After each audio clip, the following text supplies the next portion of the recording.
बिस्मिल्लाहिर्रहमानिर्रहीम, अस्सलाम वालेकुम। आज हम बात करने जा रहे हैं इलेक्ट्रिक की बेसिक्स कॉन्सेप्ट्स के ऊपर। और इसमें जो पहली चीज़ आ जाती है इस इलेक्ट्रिक के बेसिक्स के ऊपर, वो वोल्ट्स है, ओहम्स है, एम्पेयर है। वोल्ट्स को हम जनरली वोल्ट ही कहते हैं और ओहम्स को रेजिस्टेंस बोला जाता है। बट हम इसको ओहम्स के तौर पे लेके जाएंगे क्योंकि रेजिस्टेंस के यूनिट्स ओहम है। इसी तरह करंट है जिसके यूनिट्स एम्पेयर हैं, तो हम इसको एम्पेयर कहते हुए इनके कॉन्सेप्ट समझने की कोशिश करेंगे इन तीनों पैरामीटर्स की। हम इन तीनों कॉन्सेप्ट को समझने के लिए और फिर इनका आपस में रिलेशन समझने के लिए हम एक एनालॉजी या एग्जांपल लेते होते हैं, जिसको हम वाटर एनालॉजी कहते हैं। कि पानी की मिसाल के से आप वोल्ट्स, ओम्स और एम्पेयर के करंट, रेजिस्टेंस और वोल्ट के कॉन्सेप्ट को समझते हैं। अब यहाँ पे देखिए कि एक वाटर टैंक है, और वाटर टैंक जितना बड़ा होता है हमें मालूम है, उसके अंदर जितना बड़ा होता है और जितना ज़्यादा पानी होता है उसमें प्रेशर काफ़ी ज़्यादा होता है। और जब प्रेशर ज़्यादा होता है तो उसी स्पीड से जितना ज़्यादा पानी होगा उतना प्रेशर ज़्यादा होगा, और उसी स्पीड से पानी आपको बाहर मिलता है। अब ये समझ लें कि एक हाइट के ऊपर पानी पड़ा हुआ है, एक वाटर का टैंक है।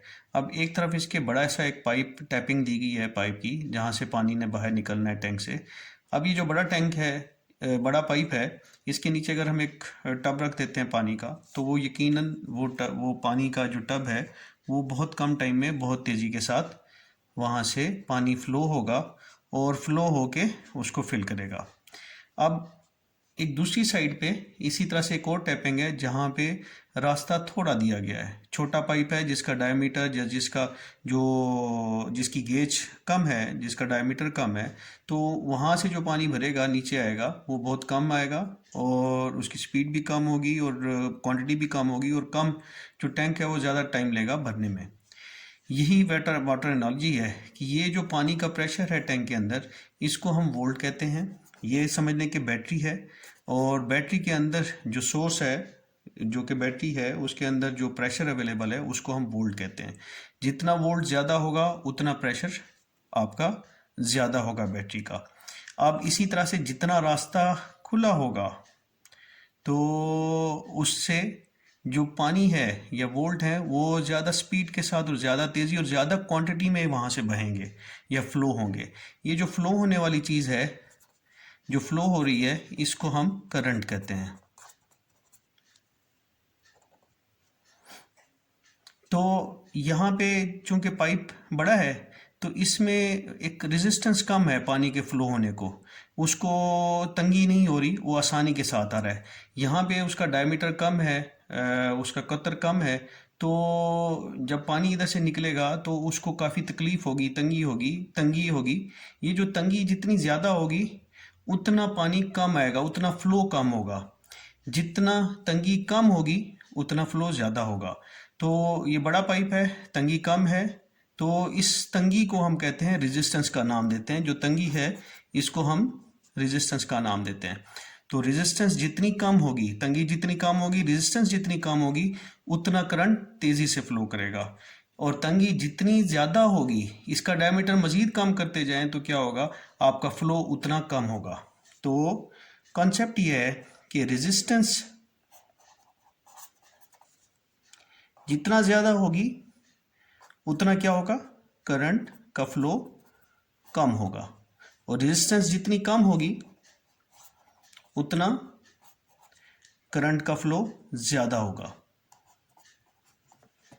इवन करंट का फ्लो ज़्यादा होगा। अब अगर ये रेजिस्टेंस बिल्कुल ख़त्म कर दी जाए और इसको टोटल ये यहाँ से उतार ही, ये जो इसका पेंदा है इस टैंक का, ये अगर तोड़ दिया जाए यहाँ से, तो सारे का सारा पानी यकलख्त नीचे गिरेगा। जब यानी कि रेजिस्टेंस इसकी बिल्कुल ख़त्म कर दिया हमने, रास्ता बिल्कुल ओपन कर दिया, टोटल इसका गेटवे टोटल खोल दिया है, और जब ये खोल गया है तो सारा पानी नीचे आएगा। जब सारा पानी नीचे आएगा यानी कि रेजिस्टेंस ज़ीरो की तरफ जा रही है, या ओहम जिसको हम ओमेगा के साइन से शो करते हैं, ये ओहम अगर ज़ीरो हो जाते हैं तो क्या होगा, करंट का फ्लो, करंट जो है वो इन्फिनिटी हो जाएगा, जिसको इन्फिनिटी को यूं शो करते हैं, यानी कि बहुत ज़्यादा करंट बहुत ज़्यादा हो जाएगा। इसी चीज़ को अगर आप देखें कि बैटरी के जो दो टर्मिनल होते हैं, पॉजिटिव और नेगेटिव, उनको अगर आपस में मिला दिया जाए एक वायर के साथ, तो क्या होता है, वायर के साथ वायर का रेजिस्टेंस बिल्कुल ज़ीरो के बराबर होता है, ऑलमोस्ट ज़ीरो होता है। जब ज़ीरो होता है तो करंट बहुत ज़्यादा फ्लो करता है। जब करंट बहुत ज़्यादा फ्लो करता है तो ऑब्वियसली यहाँ पे क्या होगा कि ये बैटरी फट भी सकती है, बर्निंग हो जाती है, क्योंकि ये बैटरी इतने ज़्यादा जो फ्लो, करंट का फ्लो इतना बढ़ता जाता है, उसको बर्दाश्त ही नहीं कर सकता।